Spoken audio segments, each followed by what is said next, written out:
Man adapun barang siapa itu kabbaro, membaca takbir siapa man mi'ata marrotin. Berapa ini? 100. Apa itu 100 kali? Qabla syamsi, sebelum keluarnya matahari. Mi'atan, dan 100 qabla ghurubi, sebelum apa itu terbenamnya matahari. Jadi kata apa, maka mencatat siapa Allah lahu manfaat pada man sawaba mi'ati abidin, sawaba mi'ati abidin, seperti ganjarannya atau pahalanya 100 ahli ibadah, 100 ahli ibadah. Wa mi'ati mujahidin, dan pahalanya 100 orang yang mujahid atau orang yang perang fi sabilillah, di dalam memuliakan agamanya Allah, atau dalam membela agamanya Allah. Jadi orang mau membaca apa? Takbir. Gitu. Mi'ata marrah. Berapa kali? 100 kali sebelum keluarnya matahari, berarti habis subuh ya, habis subuh sebelum keluarnya matahari, dan 100 kali sebelum terbenam. Jadi sebelum keluar dan sebelum terbenam matahari, berarti mau maghrib. Kata Allah lahu sawaba mi'ati abid, jadi Allah akan mencatat dia mendapatkan pahala seperti pahalanya siapa? 100 orang ahli ibadah dan 100 orang yang jihad fi sabilillah. Jadi takbir itu ada tempatnya, jangan sedikit takbir. Orang-orang sekarang sedikit takbir. Allahu Akbar, Allahu Akbar. Harus tahu ilmunya. Ya, jangan angger ngomong. Jadi kamu baca takbir ada tempatnya. Ada kalanya ketika sholat, ada kalanya ketika azan, ada kalanya ketika ada angin puting beliung, suruh azan, iqomah. Ada kalanya ada kejadian-kejadian yang nggak masuk akal, aneh, suruh takbir, atau kejadian yang luar biasa suruh takbir. Gitu. Terus ini sebelum matahari keluar, gitu, terbit, dan sebelum terbenam baca takbir 100 kali. Allahu Akbar, Allahu Akbar. Begitu loh. Itu seperti pahalanya orang 100 ahli ibadah, dan seperti mujahid 100 mujahid, pahalanya 100 mujahid fi sabilillah, seperti orang yang membela agamanya Allah, 100 orang yang membela agamanya Allah. Jangan dikit-dikit takbir. Puasa ada orang enggak puasa makan di warung kamu takbir, lari semua orang. Kalau zaman dulu, zaman penjajahan itu, takbir itu untuk mengusir penjajah, untuk mengusir Belanda, Jepang. Sekarang takbir mengusir orang makan di warung, ini bagaimana? Makanya sekarang takbir itu enggak keramat, enggak ampuh. Ya, kalau zaman mbah-mbah dulu, zaman pendahulu kita itu apa?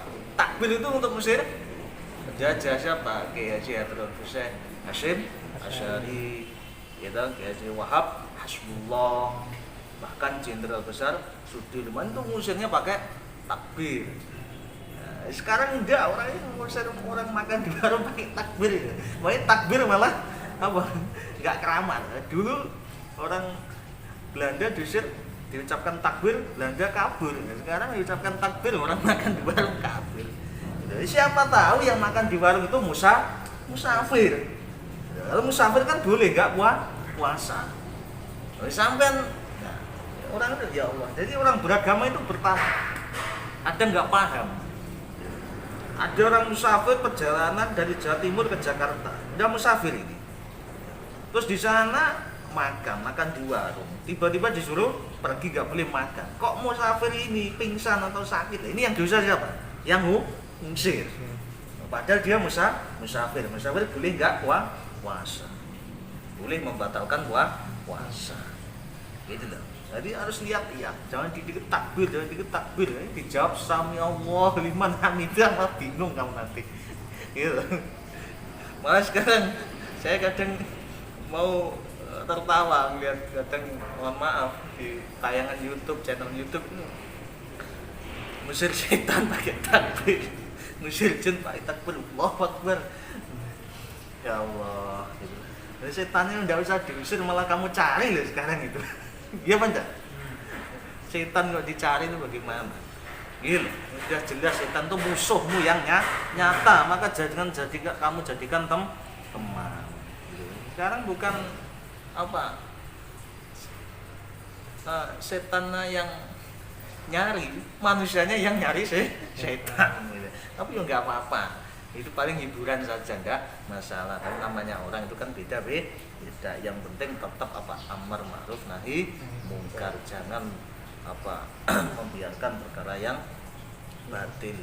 Jadi amar ma'ruf berarti harus apa, menyuruh ya toh, perbuatan yang ma'ruf baik, dan mencegah perbuatan yang mungkar. Tapi jangan kelewatan ya, jangan melewati batas. Ada tupoksinya masing-masing, ada artinya sendiri gitu loh. Makanya jangan gampang-gampang dinding kamu takbir Allahu Akbar.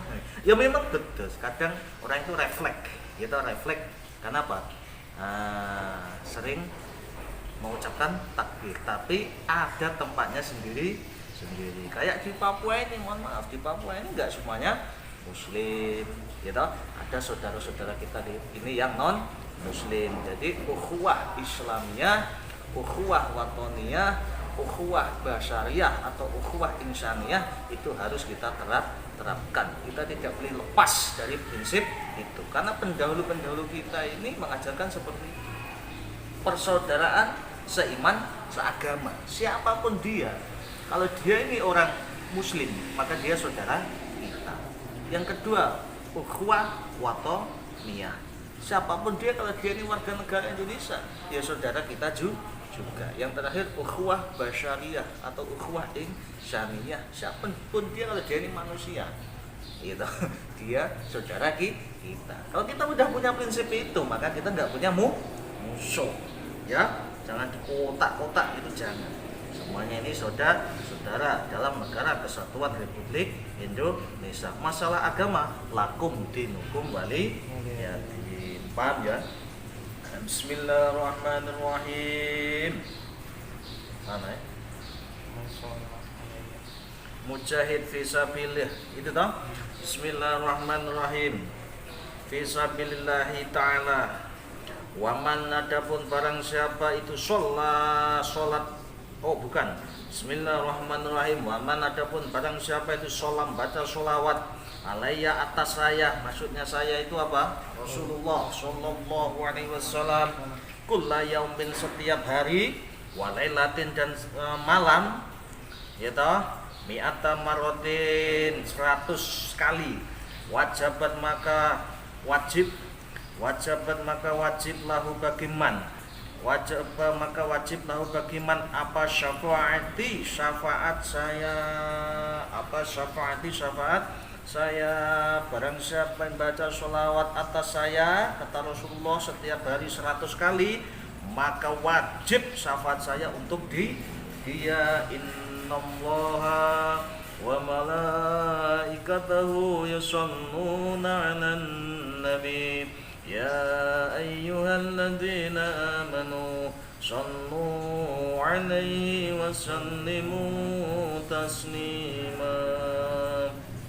Allahumma sholli wa sallim wa barik alaihi wa ala alihi. Nah, kita disuruh baca sholawat, jangan bosan-bosan baca sholawat. Sholawat tuh banyak, ada sholawat munjiat, ada sholawat nariyah, banyak, ada sholawat tibil kulub, pengobat hati, banyak. Bahkan induknya sholawat sallallahu ala Muhammad, banyak sholawat itu, tinggal pilih sampai itu, gitu.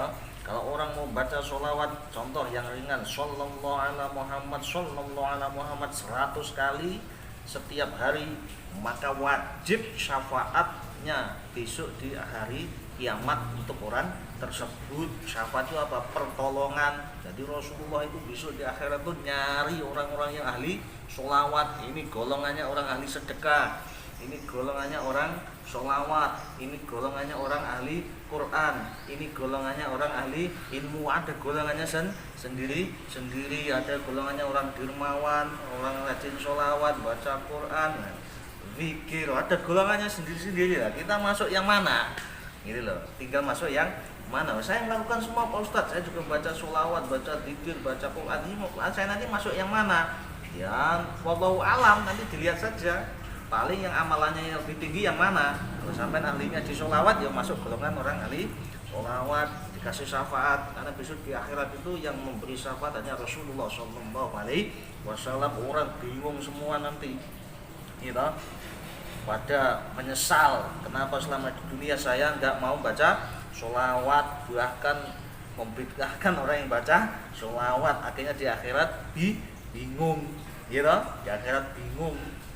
Nah, tapi beruntung bagi orang-orang yang rajin baca sholawat. Dalilnya jelas itu tadi, malaikatnya Allah saja itu baca sholawat. Masa sampai nggak baca sholawat? Masa kita nggak baca sholawat? Penting ya baca sholawat, dan seneng-seneng sholawat. Sekarang banyak sholawat yang akhirnya tokoh-tokoh yang membesarkan sholawat, kayak Habib Syekh bin Abdul Qadir Asy-Syighaf Solo.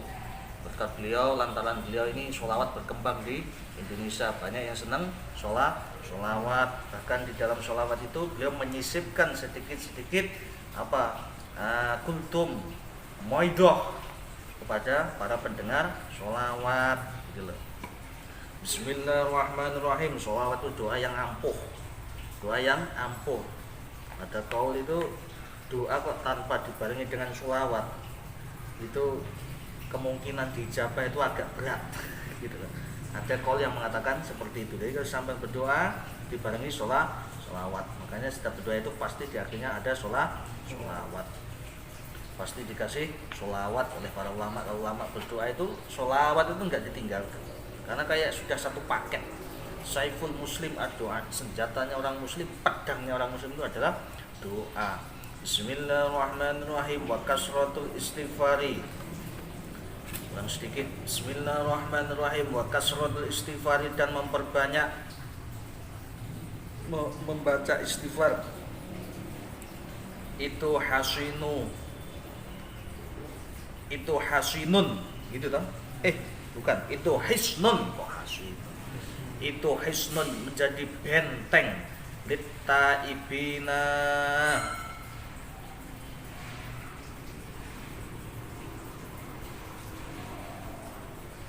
ya Allah, littaibina, bagi orang yang tobat minan nari, dari neraka, jadi memperbanyak istighfar. Astagfirullahaladzim. Itu apa? Hisnun littabiin minan nar, itu menjadi benteng bagi orang yang tobat dari neraka. Jadi orang yang kebanyakan maksiat, kalau pengen selamat dari neraka, banyak istighfar. Terutama mulut kita ini loh, mulut kita ini mulai bangun tidur sampai tidur lagi, ini sudah kebanyakan dosa. Ini baru mulut, belum mata. Mulut udah ngomongin orang, namimah, ghibah, bahkan sampai fitnah, gitu. Nah ini bentengnya biar mulut kita ini nggak masuk neraka, apa? Pakai istighfar. Ini baru mulut, belum mata sampean. Dan lihat apa tadi selama di jalan, apalagi yang kuliah, nah, apalagi yang sering keluar, dan lihat apa saja, ini baru mata. Ini turun lagi hidung. Nah nanti sampai lewat warung puasa-puasa, soto Lamongan, nasi padang, hidung ini sudah ngomong sendiri. Ya enggak? Nah, belum tangan sampai tadi di jalan udah mukul orang, belum. Udah ngambil barangnya orang, belum. Nah, belum kaki sampean ini bagaimana tadi pakai sendalnya orang pendak, sepatunya orang pendak. Oh diruntut itu banyak. Ya enggak? Nah, pusatnya hati sampean yang terakhir itu. Ini hati ini. Kadang dohirnya ini, gitu, anggota luar ini bisa nahan, tapi hati ini susah. Hati ini nggak bisa bohong, ya. Ketemu orang, ketemu musuhnya itu, wah, jengkel hatinya. Ketemu orang yang nggak disenangi, jengkel hatinya. Nah ini caranya biar kita ini dijauhkan dari neraka. Bentengnya apa? Membaca istighfar, memperbanyak kasratul istighfar, memperbanyak membaca istighfar. Insya Allah apa? Hisnun littabiina minan nar, akan menjadi benteng bagi orang-orang yang tobat biar terhindar dari neraka. Jadi kalau orang yang banyak maksiat, banyak dosa, cuma disuruh membaca istighfar. Artinya apa? Suruh memperbanyak baca istighfar. Supaya apa? Dia ini selamat. Istighfar ini banyak benteng. Gitu? Benteng. Supaya ini ada neraka. Sampai di sini. Ya, sudah mau masuk neraka ini. Dibentengi pakai istighfar. Biar sampai enggak masuk neraka. Bismillahirrahmanirrahim. Faslun hadal faslun wallahu alam bisawab. Al-Fatihah. A'udzubillahi minasyaitonir rajim. Bismillahirrahmanirrahim. Alhamdulillahi rabbil alamin arrahmanir rahim maliki yaumiddin. Iyyaka na'budu wa iyyaka nasta'in ihdinas siratal mustaqim siratal ladzina Maulaya sholli wa sallim daiman abada 'alal habib bika khairil khalqi kullihim huwal habibul ladzi turja syafa'atuhu likulli hawli minal ahwalil muhtahimi ya rabbi bil mustafa balligh maqasidana waghfir lana ma madha ya wasi'al karami sallallahu rabbuna ala nuril mubin Ahmadan Mustafa Sayyidil Mursalin wa ala alihi wa sahbihi ajma'in. Assalamualaikum warahmatullahi wabarakatuh.